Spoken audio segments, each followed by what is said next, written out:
Waste Bengal में 7 अगस्त को एक दीदी आर्चिकन हॉस्पिटल के अंदर अपनी शिफ्ट पर पहुंचती है। करीब 36 घंटे लगातार काम करने के बाद दीदी आराम करने के लिए जाती है और वहां पर उनके साथ वो होता है जो शायद कोई लड़की सोच भी नहीं सकती। घटना होने के बाद हॉस्पिटल के लोग दीदी के घर फ़ोन करते हैं और फ़ोन करके बोलते हैं कि आपकी लड़की ने सुसाइड कर लिया है।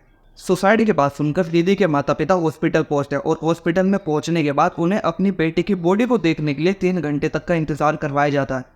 और 3 घंटे के बाद जब दीदी के घर वाले अपनी लड़की को देखते हैं तो वो देखते हैं कि जो सा चश्मा दीदी पहनती थी उस चश्मे का कांच उनकी आंखों में गड़ा हुआ है और उनकी आंखों से खून निकल रहा है। दीदी की बॉडी को पोस्टमार्टम के लिए भेजा जाता है और जब पोस्टमार्टम की रिपोर्ट आती है तो लोगों को पता चलता है कि मामला सुसाइड का नहीं, रेप का है। सुसाइड बोलकर तो इस मामले को वहाँ के लोग दबाना चाह रहे होंगे, लेकिन भलाओ वहाँ के स्टूडेंट्स और डॉक्टर्स का जिन्होंने इस घटना को दबने नहीं दिया और शाम तक के वो लोग सड़कों पर उतर आए प्रोटेस्ट करने के लिए, दीदी के लिए इंसाफ की मांग करने के लिए और इस घटना की जांच करवाने के लिए। और यह मामला देखते ही देखते पूरे भारत में फैल गया और पूरा भारत दीदी को न्याय दिलाने के लिए, पूरे भारत के स्टूडेंट्स और डॉक्टर्स दीदी को न्याय दिलवाने के लिए सड़क पर उतर आए हैं, प्रोटेस्ट कर रहे हैं कि दीदी को न्याय मिले और इस घटना के पीछे जो भी इन्वॉल्व हो उन सबको सज़ा मिलनी ही चाहिए और मिले। करीब 1 हफ्ते से ज़्यादा होने वाला है बंगाल की इस घटना को, लेकिन इस 1 हफ्ते के बीच में 11 अगस्त यानी कि रविवार को एक और ऐसी घटना घटती है जो बंगाल की इस घटना से ज़्यादा खतरनाक रहती है। जब तक ये वीडियो आप लोगों तक के पहुंचेगी शायद तब तक के आप लोग उस घटना के बारे में जान जाओ, लेकिन इसकी उम्मीद मुझे 99.9% लगती है कि शायद ही ये घटना आप लोगों तक पहुंचे, इसलिए मैं आप लोगों को बता रहा हूँ। बिहार के मुजफ्फरपुर में 11 अगस्त को रविवार की रात 5 लोग एक घर में घुसते हैं। घर में घुसने के बाद वहाँ की 14 साल की लड़की को उठाते हैं, उठाकर अपने साथ ले जाते हैं और उसका रेप करते हैं। और सिर्फ ये 5 लोग उसका रेप ही नहीं करते बल्कि उसके शरीर के साथ ऐसी हरकत करते हैं कि कोई भी इंसान कर ही नहीं सकता। अगर बंगाल की घटना में तुम लोगों को शैतान नज़र आ रहा है तो यहाँ पर तुम लोगों को हैवान नज़र आना चाहिए। मैं वो चीज़ तुम लोगों को बता भी नहीं सकता, बता क्या, मैं वो बोल भी नहीं सकता। यहाँ पर तुम लोग खुद पढ़ सकते हो या फिर इस घटना का जो लिंक है वो डिस्क्रिप्शन में मिल जाएगा तुम लोगों को, तुम जाकर खुद ही पढ़ सकते हैं।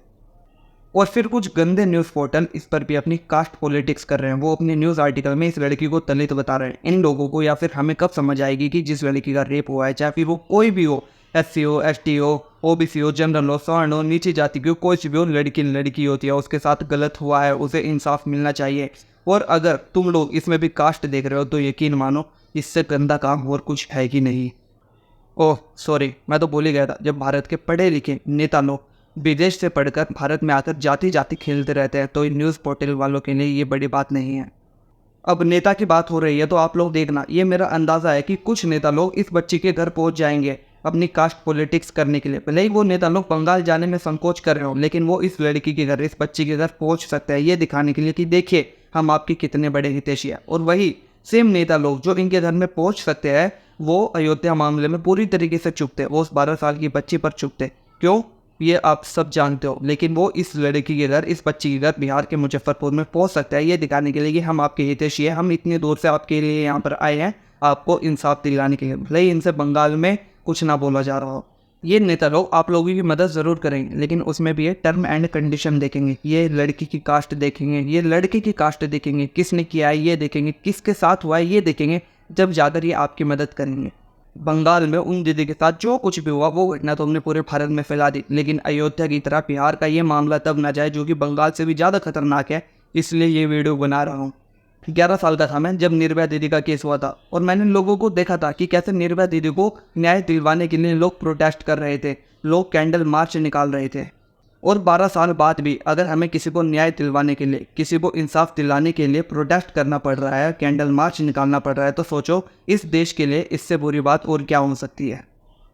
पता नहीं कितने संशोधन हो चुके हैं हमारे भारत के संविधान में, लेकिन एक ऐसा संशोधन नहीं हुआ जो ऐसी हरकत करने वाले लोगों के दिल में डर बैठा सके।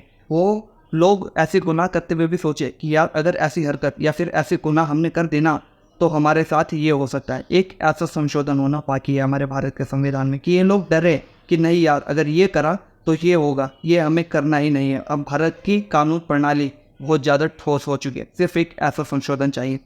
बोल तो मैं बहुत कुछ सकता हूँ, लेकिन अपने आप को कंट्रोल करके ये सारी बातें आप लोगों से कह रहा हूँ। फिर डर है कहीं अंदर की भड़ास निकल ना जाए, और एक दूसरा डर है कि यूट्यूब कम्युनिटी गाइडलाइंस के खिलाफ मैं जा नहीं सकता, वरना मैं इतना बुरा बोल सकता हूँ ना, अंदर की भड़ास निकल सकती है। पर अपने आप को कंट्रोल करके ये सब बातें आपसे कर रहा हूँ, और आपके अंदर भी ये भड़ास है मुझे पता है, अगर आप लोगों ने ये वीडियो पूरी देखी है तो आप लोगों का बहुत बहुत शुक्रिया। मिलते हैं अगली वीडियो में। और हाँ, मेरी रिक्वेस्ट है, इस वीडियो को शेयर करो और बिहार के मुजफ्फरपुर में जो हुआ वो सब लोगों को बताओ ताकि वो मामला उठे।